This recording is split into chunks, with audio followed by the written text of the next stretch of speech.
It's firing season. Coaches around the country are being dropped left and right. But is West Virginia going to get in the mix? That's the topic. Stick around. This is Locked On West Virginia.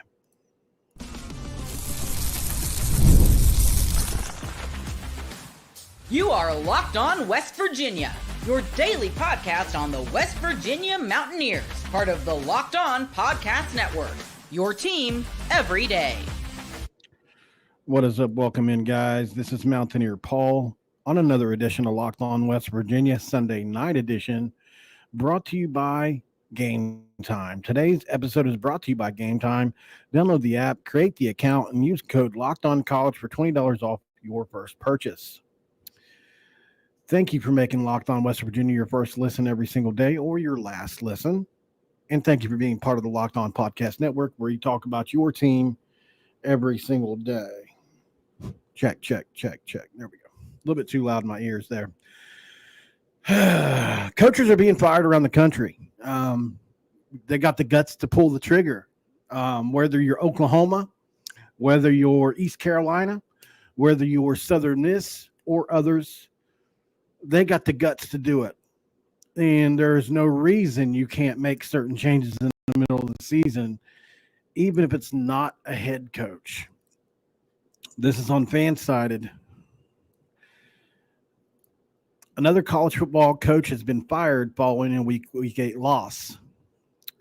We've now seen 2 college football coaches fired Sunday for all issues in week 8. Earlier today, East Carolina announced it was parting ways with Mike Houston, who, if you guys don't remember, I mean, they were pretty good a couple years ago. After posting back-to-back bowl appearances in 21 and 22, Houston was just 5-14 before getting fired. Now a second coach has been let go after a poor start to the 2024 season. Southern Miss is firing head coach Will Hall, Action Network's Brett McMurphy reported Sunday night. And he's not the only one. Like, there's big-time universities making big-time moves. Go to Oklahoma, and just shy of Brent Venables' head, somebody that knows Ren Baker really well, Seth Luttrell, a former hire for Ren Baker, pretty sure. I have to look into that. I'm pretty sure he hired Luttrell, has been fired as offensive coordinator at Oklahoma. Let's look that up really quick. Make sure I'm right. I don't want to steer you the wrong way.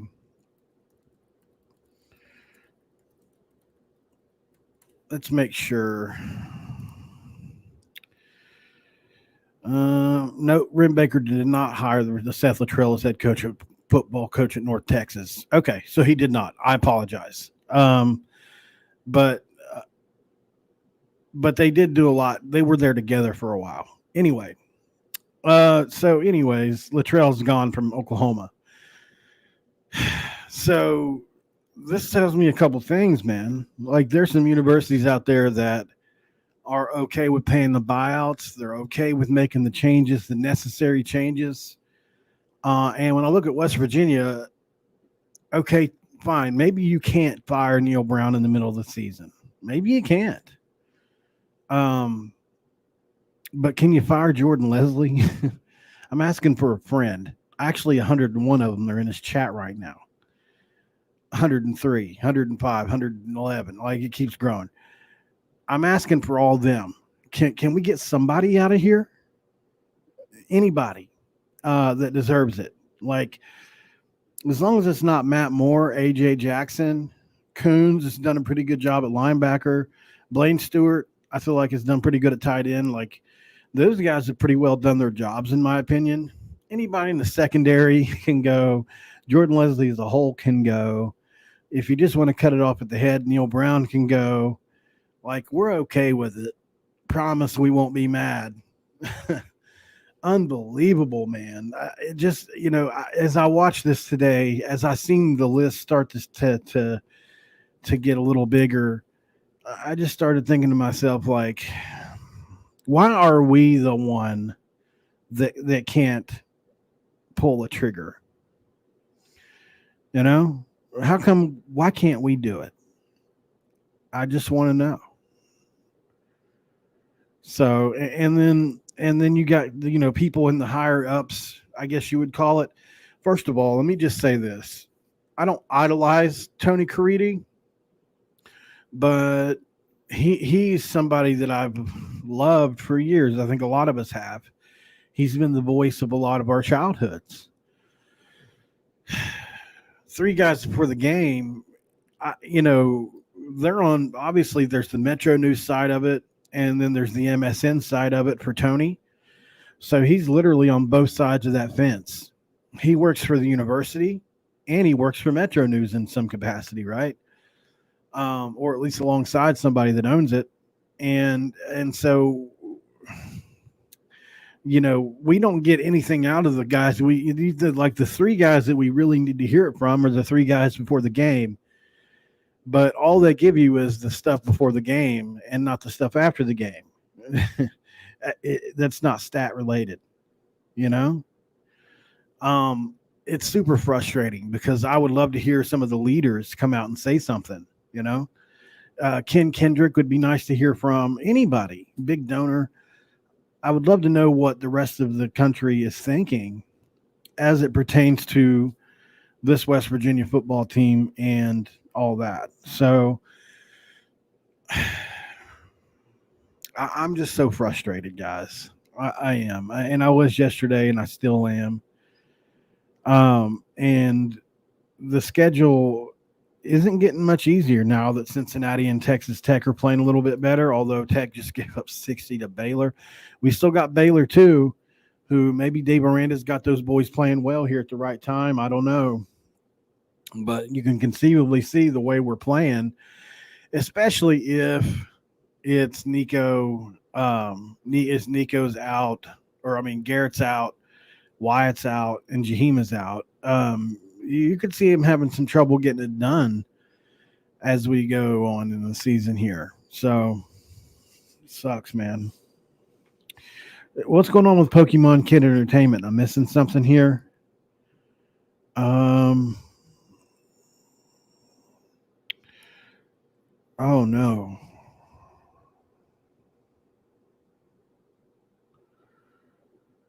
I'm so sorry. I'm so sorry to hear that. I just saw this. Pokemon Kid Entertainment has let me know through the chat, guys. Those of you listen on podcast, please send your prayers out to Pokemon Kid Entertainment, which is can I have your real name, please? If you don't care to share it, first and last name or just your first name. Has said he only has 3 months to live and he's got cancer. I'm really sorry to hear that. That's very sad. And nothing I can say would ever make that better for you. So anything I can do for you in the meantime, please let me know. Definitely have the prayers. That's a sobering thing to hear. And sometimes I need to realize that other people's problems are bigger than mine sometimes. So thank you. And I'm sorry to hear that, man. Really. I really am. So puts the Neal Brown thing here into perspective some. All of you listening over on X and podcast, please keep Pokemon Kid Entertainment, who, if we can get his name here in a minute, I'll try to give you one in your prayers, as he says he has 3 months left to live. So that's imagine that. Imagine, just try to put yourself in those shoes for a second. Imagine being told that. It would be sobering, to say the least. I hope you live these last 3 months the best you can. I almost feel like it's hard to move on from that, So I'm going to go to break. When we come back, we're going to talk about what about Leslie. Just going to go into a little bit of to the things that I feel like aren't changing under Leslie, which you can probably guess as to what they are. And then also who's on my short list, because I put out a list the other day of guys I would like. Well, that's changed pretty rapidly as the coaching season goes along.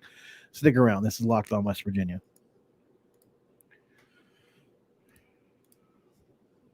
This episode of Locked On West Virginia is brought to you by ZBiotics Pre-Alcohol Probiotic Drink, and it's the world's first genetically engineered probiotic. It was invented by PhD scientists to tackle rough mornings after drinking, and here's how it works. When you drink, alcohol gets converted into a toxic byproduct in the gut. Gross. In this byproduct, dehydration is not to blame. It's not. It's pretty crazy. I didn't know that. Your Roughnecks Day actually produces an enzyme to break this byproduct down in the pre-alcohol process. Remember to make Z-Biotics your first drink of the night. Drink responsibly, and you'll feel your best by tomorrow.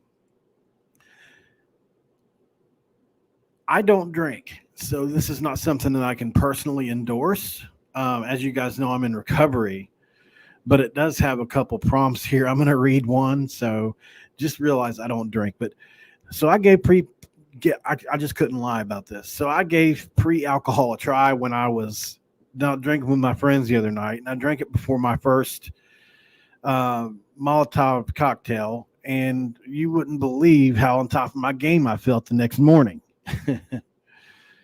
Go to zbiotics.com/lockedoncollege to learn more and get 15% off your first order when you use Locked On College at checkout. Z-Biotics is backed with a 100% money-back guarantee, so if you're unsatisfied for any reason, they'll refund your money, no questions asked. That's Z-Biotic.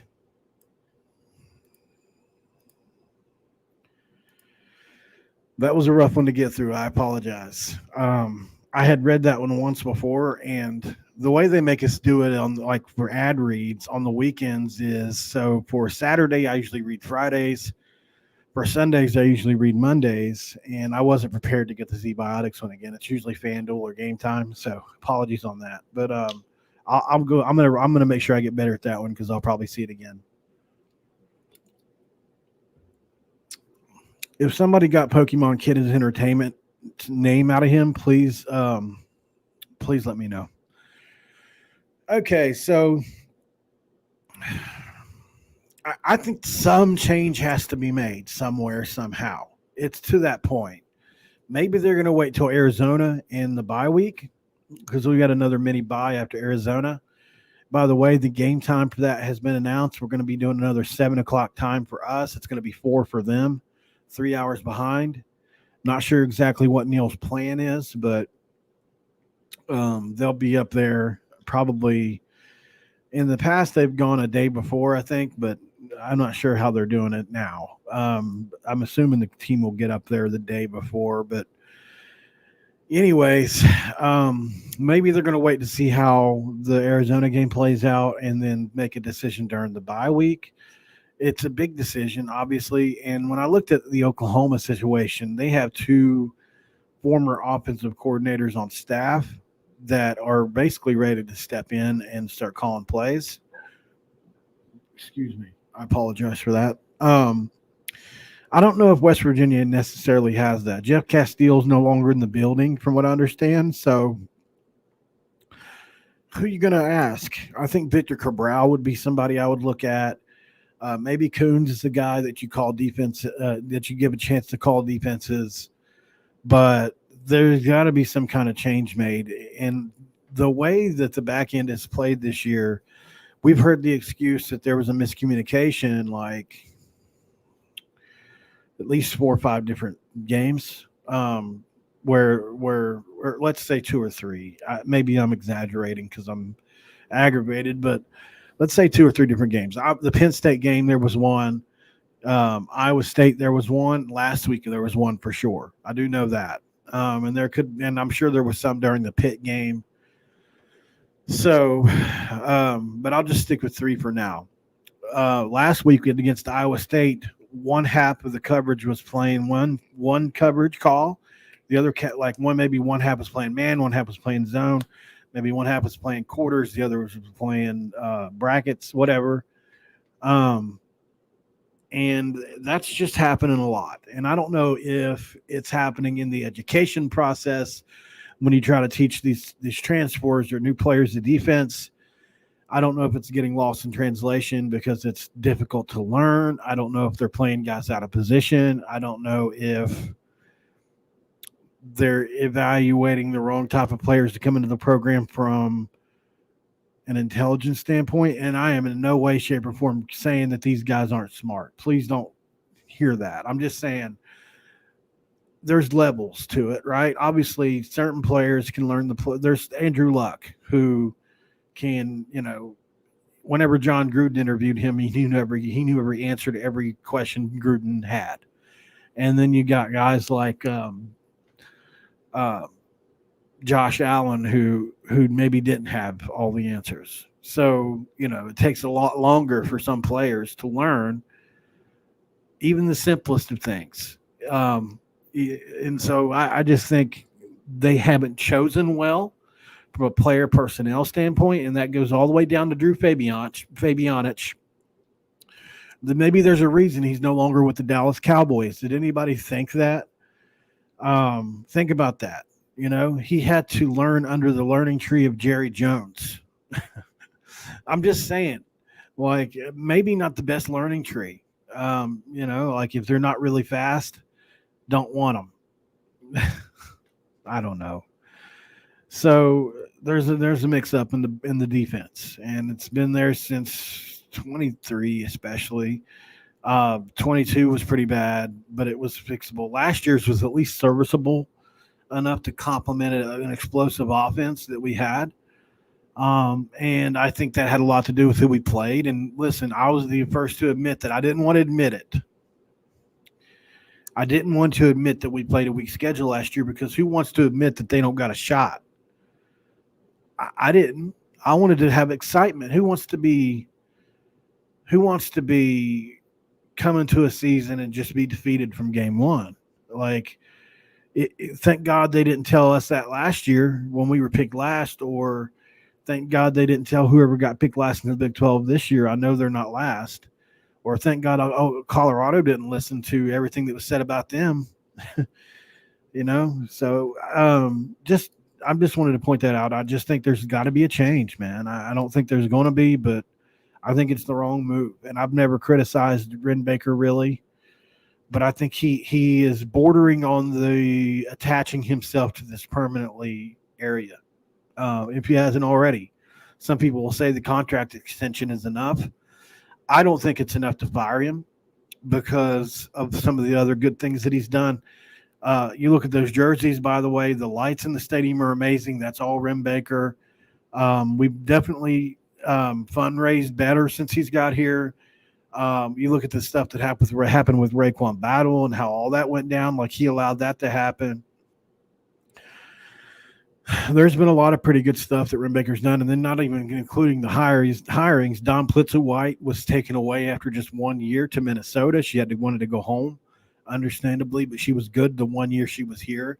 Mark Kellogg is an elite. It's going to be hard to keep him in West Virginia. He's that dang good of a head coach at women's basketball.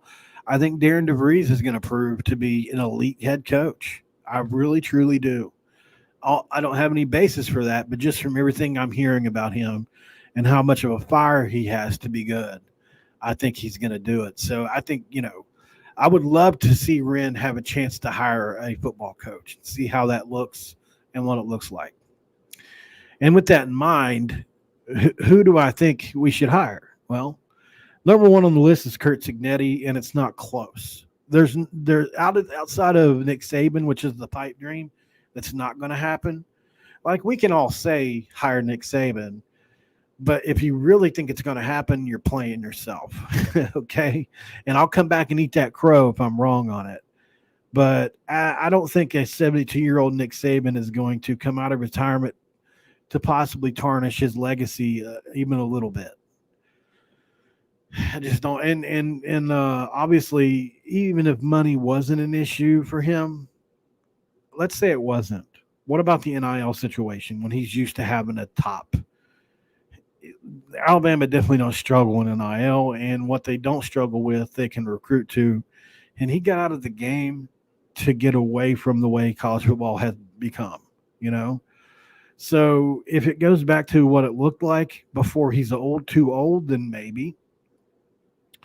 But so I think Curt Cignetti is number one on my list now. And it's doing a lot of research into him the past couple of days. I love his bravado, but look, you got Indiana 6-0, and look, we saw what Sonny Dykes did at TCU in year one, right? They went all the way to the national championship game. it's absolutely possible that Cignetti could be a Sonny Dykes. And I just want to point that out because I think it's fair too, right? I think it's possible that he could be a Sonny Dykes type coach that inherited some good players that Tom Allen left in Indiana, because Tom Allen had them good at times. They were ranked quite a few times while Tom Allen was there. When they had Michael Penix, they were really dang good. Like, they were definitely a top 20 team when Penix was there. So it's not like he didn't recruit good players. We lost a player from West Virginia there, Linnell Carr, who ended up being pretty good there. So I think I have Cignetti number one because of what he's done as a whole, on the whole. If you look at James Madison, if you look at Indiana, I love his bravado. He's everything Neal Brown's not in a lot of ways. He's more like Narduzzi than he is like Brown, and that brash nature that you would love if he's your coach and hate if he's not is what we need, in my opinion. People are throwing out Jimbo. Jimbo is like, he's down there on my list. I'm not going to change my mind about it. I'm just not. There's a lot of reasons I don't like Jimbo as the head coach. And a lot of it has to do with his offense. His offense is antiquated, to say the least. They made him hire a new offensive coordinator because it was really bad with the very best athletes that you can buy in the number one recruiting class of all time. Some people say was that 22 class, and they turned into basically nothing. Some of them are doing better now in different places. But he wasn't able to win with the very best. He had a losing record on the road in the SEC, and it was really, really bad. I can tell you some numbers really quick. I have them on my list. Let's see. I don't want to get too deep in the weeds here, but let's see. Let's see if I can find anything on there. Well, I was trying to search my own tweets because I have past tweets of Jimbo's that. Now let's try it again. I don't know if it's letting me search my own or what here. Well, anyway, whatever. He had a really bad record on the road in the SEC. It was terrible. He had a losing record. I wish I could remember all these stats. I just had not even 2 weeks ago, but he was 45-25 overall, but in SEC play, he was closer to 500. And I have it all broken down here somewhere, but he won. I think he was 3-8. I don't even want to get into quote numbers because I have to look back. Yeah, when he was but people listen. He was at Florida State when you could recruit and maintain talent over 4 years, develop it, and coach that way. He was not that guy in this era. I don't understand why people can't make that difference. Like the Florida State version of Jimbo Fisher or even LSU version of Jimbo Fisher was really good. The Texas A&M version of Jimbo Fisher that got a little bit older, not very good. He had the best of everything and couldn't win for multiple reasons. He was so picky there. He wouldn't even let those players wear the jersey colors they wanted. Like he was some people say he was like a tyrant there. I don't know that if that's that word gets to be overused, but needless to say, if you look into it, all I'm saying is go look into his SEC record, not just his overall record. Look into his SEC record, looking at his road record. It's way under 500. It's horrible. It's like 3-11 or something crazy. So anyway, I don't like him for the job personally. I think we could do better. I think there is better out there. So we'll talk more about that on the other side of the break, guys. This is Locked On West Virginia.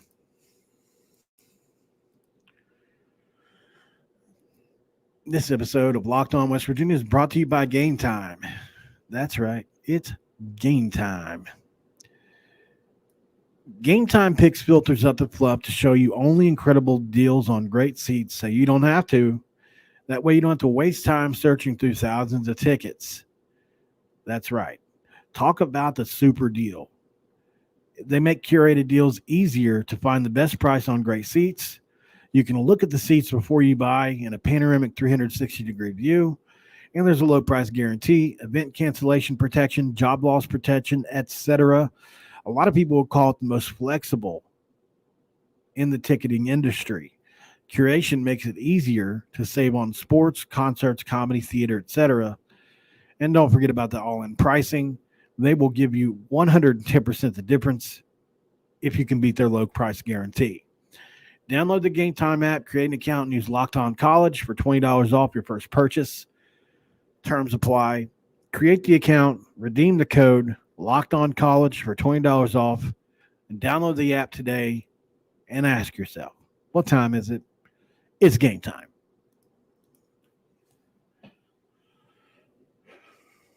Let me get a drink here. Okay, we're back here on Locked On West Virginia. Thank you guys for joining me tonight. Let me rant a little bit. So I think Anthony Becht is an interesting name. He's not on my top 4, but I think he's an interesting name. He's the head coach of the Battlehawks, so he's got head coaching experience. It would be interesting. I think it's something in an alternate universe that I would like to see, but it could be one of those things that it could set us back. It could set us so far back. Obviously his son would probably come play for him. No guarantee, but Rocco would probably come play for him. But outside of that, I mean, it's not worth it just for that. Rocco's a good quarterback. I wouldn't put him in that elite class. He's not I think he's good, but do I think he is the Oregon quarterback? No, I don't. Do I think he's like a Will Greer to me, similar to that class of quarterback where he's really good, put up a lot of points, especially with good players around him. But if you need him to truly carry a team, not necessarily your guy. So my point is if I wouldn't hire a coach for him, but I think Smack the Devil makes a great point here. And he says, I feel like the blood, sweat, and hard work Don Nehlen did to build this program is being wasted. The program has slowly degraded ever since the Holgerson was hired, and it's been a bad and sad decline into irrelevancy. Great way to put it.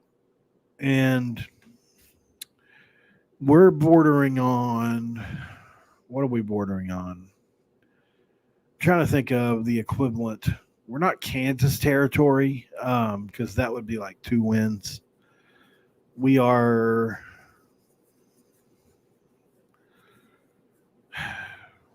probably in that Kentucky territory, like before the last few years when they would win like 5-6 games a year. Mediocrity. It's basically mediocrity. So, hi ho. It's time for Brown to go, says Sean Uphold. Welcome, man. Thank you for being here. But Kurt Cignetti's number 1 on my list. You've got Indiana to 7-0. You've got the Cignetti name, and everything I've been told is he wants to wipe what his dad did out of existence in a the bad taste associated with his dad's name, the Cignetti name. He wants to rectify that. And that's one of the things. Now, a lot of people argue against Cignetti for West Virginia and say that he wouldn't leave Indiana for the job, because although West Virginia side by side is a better job than Indiana's set up for the long term in the Big Ten. And that's a fair assessment. But I think the argument to counter that is, but at Indiana, you're going to be good probably, but are you going to be able to beat Ohio State, Oregon, Michigan, Penn State, Wisconsin, USC, or like, are you going to be able to beat these teams? Washington, like, come on. It's a gauntlet in the Big Ten. It really is. So I think in Indiana, that's a great job, and it's set up for the future. And maybe he thinks he can build it to one of those other powers. Maybe if you do, you'll go down in history. But at West Virginia, in the Big 12, with the spot in the playoff on the line, you have much lesser resistance, and probably more resources. I would say not in basketball, but definitely football.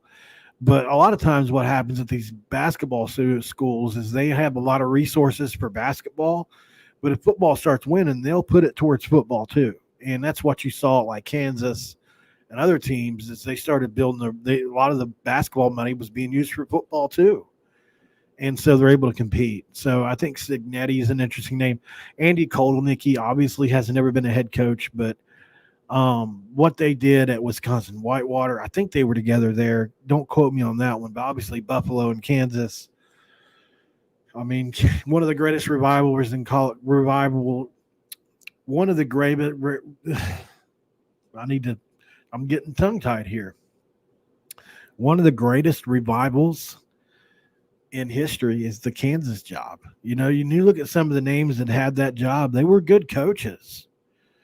I mean, come on. Les Miles is a good coach, no matter what era, really. Charlie Weiss had the job, and Charlie Weiss was a genius coach in his time with Belichick. I mean, one of the greatest offensive minds ever, a lot of people would say. And so he wasn't able to do anything with it. So I wouldn't say that, Russell. How can you say that? With what knowledge, brother? I mean, how can Indiana outbid us for Signetti? I don't see that. I think donors can make the difference in that. If Ken Kendrick wants us to have a coach that bad, we'll have him. A lot of people bring up. Hold on. I accidentally clicked off of that.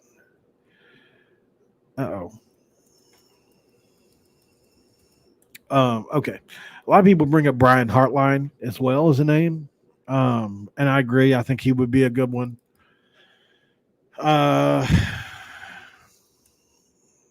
Garrett Riley is a name that I would love to see as well. I think, man, look at what they did when he was there. It's similar to Kotelnicki at Kansas to me. Kotelnicki, when he was at Kansas, they were really good. He leaves, they fall off. Now you look at Garrett Riley. He was at TCU. They were really good. He left, they fell off. And now he's at Clemson, and they're good again, which, I mean, they were good. They've always been good. But, I mean, offensively, he knows his stuff. But the name that I really honed in on here recently is Glenn Schumann. He is 34 years old, so he's really young. He was born in 1990. And I get it. A lot of people think that's too young. But when Kirby Smart was hired away from Alabama to become the head coach at Georgia, he made Schumann his very first coaching hire. And there was a big-time relationship between Smart and Schumann, Alabama. And he was his right-hand man at Alabama for 4 or 5 years. So that means he was under the Nick Saban and Kirby Smart learning tree for 4 or 5 years. That's before he ever even got the Georgia defensive coordinator job. So I'm just saying, a guy like that that's really young, yeah, I'll give you that. I mean, he is, but you take a chance, man. You take a chance, and anybody that's connected to Kirby Smart and Dan Lanning is somebody that I like. He's got to be a genius. Now, I don't know everything else about him, but just based on credentials, pretty dang good. So, well, we can disagree, Goff. It's all good. It's all good. We don't have to agree on everything. So, at the end of the day, I mean, he's still number one on my list. I mean, people say Nick Saban in here. Are you gonna argue with him too? Like, if people knew that Nick Saban was available, what would the offers be? They'd be astronomical. Every NFL team, every college team would want him. So that's why, I mean, why even make a list if everybody's going to outbid us? All right. There was another one. Will Stein is another guy I've liked at Oregon. I just like young coaches, though. I'm a big fan of that. I think it's, coaches that are young, especially that have been under great coaches, have time to mold and grow. So that's something that I'm all about.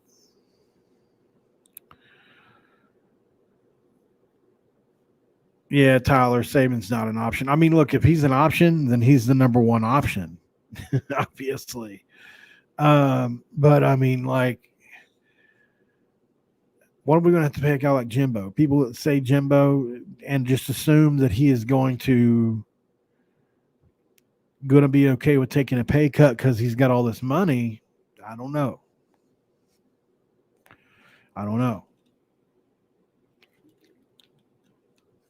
Mitch said Manny Diaz.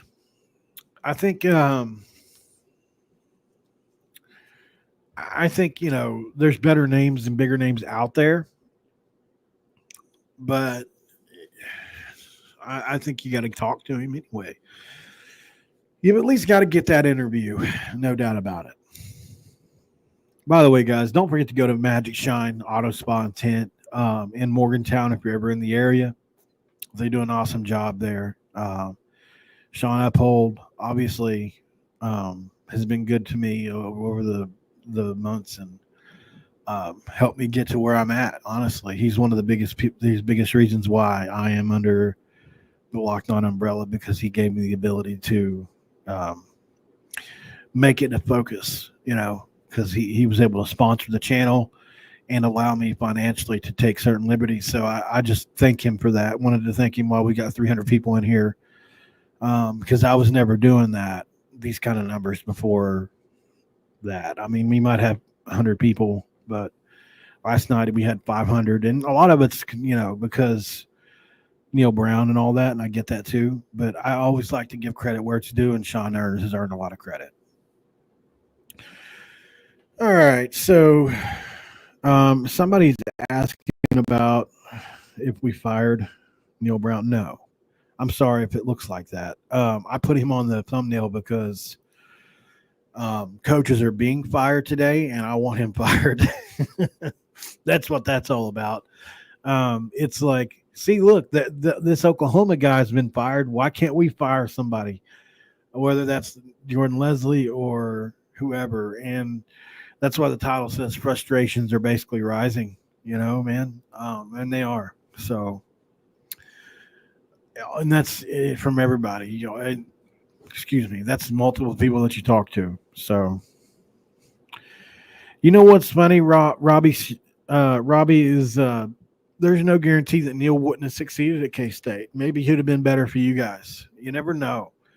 Because you think of how many different, like, if you really think about it, how many little things does it change for a coach to choose one team over the other? For instance, let's say Neal Brown chooses K-State. Well, maybe that's too far for Jordan Leslie or Vic Koenig, the former defensive coordinator that we never got, who was great for him, was a big part of his success.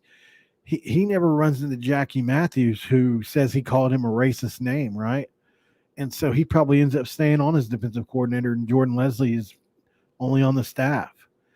And just that alone changes every player that probably would have been recruited.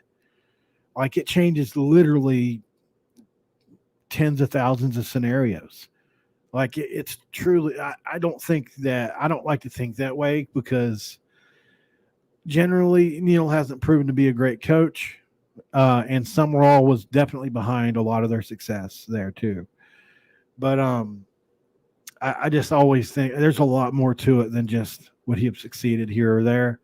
But yes, Kleiman has proven to be better. That's a really long-winded way to say that, but I also think that there's so many things could have been different had either went to either, because they would have been out of their recruiting area to a much further extent, since Kleiman was more up north and Neal was more south. So it would have been tough. Summerall's a good coach, though, no doubt, Tyler, and I definitely think that he would be an interesting name. I don't know if I would go all in on him yet, but I would prefer a Power 5 proven winner. But I want somebody who's doing it in the portal era with generally with our resources, which is like top 25 ish. I just seen something today that had us ranked 27th in resources NIL. So that's just a general guideline for if I was an athletic director, I would look for a coach who's working within that framework. Okay, here's a guy who's got a top 30, 40 NIL situation, or maybe even worse, that's winning big at the Power 4 level. What's he doing? How's he doing it with these resources? What's his philosophy? Figure out what it is, and if I agree with it, maybe that's a guy you take a chance on, and all that. And so I think that's part of it too. It has to be somebody who's succeeding in this era, and that's why Jimbo is another reason. Mitch, man, you're just swinging for the biggest names possible, brother. Why would James Franklin leave Penn State? I appreciate the urgency and the participation, but no way. There's no way he's leaving Penn State for West Virginia. Unfortunately, we are not a top 10 job. Penn State is. All right, guys, that's all for tonight. Appreciate you for coming in. I'll be back tomorrow, Locked On West Virginia. I'll have Jason Shear from Wildcat Authority on this week to talk Arizona. Stick with me through the week, guys. I know you guys are going to be less interested in West Virginia stuff this week. Just try to stick with me through some of the shows. At least watch the episodes so that we don't all fall off. I know it's time people are getting apathetic, but and I'll have some other videos up this week about. I'll try to make a true list of maybe some off-brand coaches. Leave me in the comments, guys. Let me know some topics you guys want to hear about this week, whether that be off-brand coaches you want to hear about, etc. I didn't even get into the basketball game reaction, which I really wanted to do, but I'm already way over time, so I got to get off here. But thank you guys for everything, and I'll be back tomorrow. We'll talk more. Until then, this episode's over. I'm out, and good night.